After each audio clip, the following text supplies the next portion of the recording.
വന്ദനം. ഗ്രീസിന്റെ ചരിത്ര പുസ്തകത്തിൽ നിന്ന് വർത്തമാനകാലത്തിലേക്ക് ഒരു യാത്ര.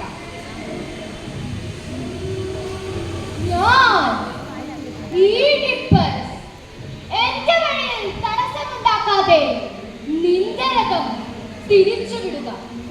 ഹേ കുമാര, നിന്റെ ദൈവത്വത്തിന്റെ ചാബല്യമാണ്. തിരിച്ചു പോകൂ. ഞാൻ സഞ്ചരിക്കുന്ന വഴി മാർഗതടസ്സം സൃഷ്ടിക്കാതെ. യുദ്ധമാണ് അനിവാര്യമായത്. ജയിച്ചവർക്ക് പോകാം. കാരണം ജീവിതവും ചരിത്രവും ജയിച്ചവരുടേത് മാത്രമായിരുന്നു.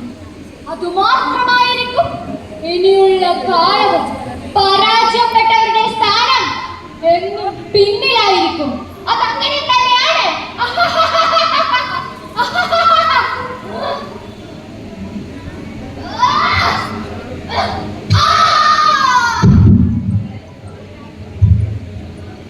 ഞാൻ കേവലം ഒരു അടിമ. സ്വപിതാവിനെ കൊലപ്പെടുത്തി അധികാരത്തിന്റെ രഥമേറിയ ഈഡിപ്പസിന്റെ യാത്ര. അവൻ പോകുന്നു സ്വന്തം അമ്മയെ പരിണയിക്കാൻ. കാലചക്രത്തിന്റെ തേരോട്ടത്തിൽ നാം കണ്ടു ഈഡിപ്പസിന് സ്വന്തം അമ്മയെ 4 മക്കൾ പിറന്നത്. ചരിത്രത്തിന്റെ ഗതിവിഗതികൾ സാക്ഷിയാണ്. അധികാരവും ലഹരിയും മനുഷ്യന്റെ ചിന്തകളെയും ബോധത്തെയും തിരിച്ചറിവില്ലാതാക്കിയ ദുരന്ത കാഴ്ച. ഹലോ, അതെ, രാഹുലിന്റെ അമ്മയാണ്. ആരാ? ഓ, രാഹുലിന്റെ പ്രിൻസിപ്പളോ? എന്താണ് സർ?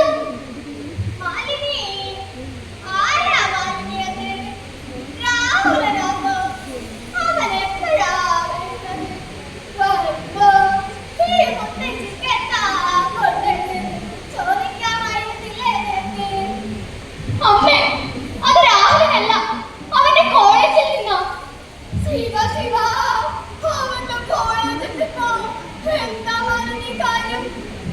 രമേശേട്ടാ, നമുക്ക് ഇപ്പൊ തന്നെ അവന്റെ കോളേജിലേക്ക് പോകണം. അവന്റെ പ്രിൻസിപ്പളാ വിളിച്ചത്. എന്താ മാലിനി, കാര്യം എന്താണെന്ന് പറയൂ. കാര്യം എന്താണെന്നൊന്നും പറഞ്ഞില്ല, അങ്ങോട്ട് ചെല്ലണമെന്ന് മാത്രമേ പറഞ്ഞുള്ളൂ. ശരി, നമുക്ക് ഇപ്പൊ തന്നെ അങ്ങോട്ടേക്ക് പോകാം. സർ, ഞാൻ രാഹുലിന്റെ അച്ഛൻ രമേശൻ. എന്തിനാണ് അത്യാവശ്യമായി ഇങ്ങോട്ടേക്ക് വരണമെന്ന് പറഞ്ഞത്? இந்த காலேஜ்ல ரொம்ப கேமனாய வித்தியார்த்தியான ராகுல். காலேஜ் கேம்பஸ்ல பெரிய ஃபுட்பால் பிளேயர். ஆனாலும்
ഈ ജീവിതം, ഈ ലഹരി നമുക്ക്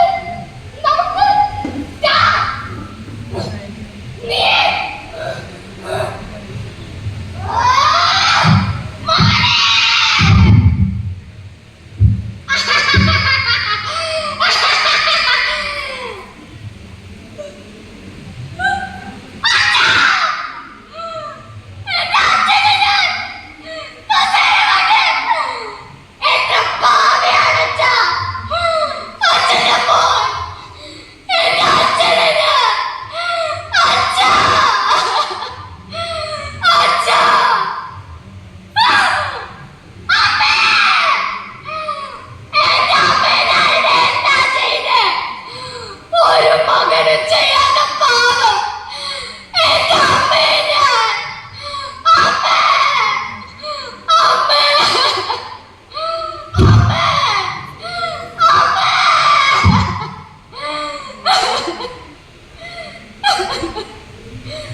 അമ്മേ. ലഹരിക്ക് അടിപ്പെട്ടവർക്ക് ഒരു ഓർമ്മപ്പെടുത്തലായി ഈ മോണോ ആക്ട് സമർപ്പിക്കുന്നു. നന്ദി, നമസ്കാരം.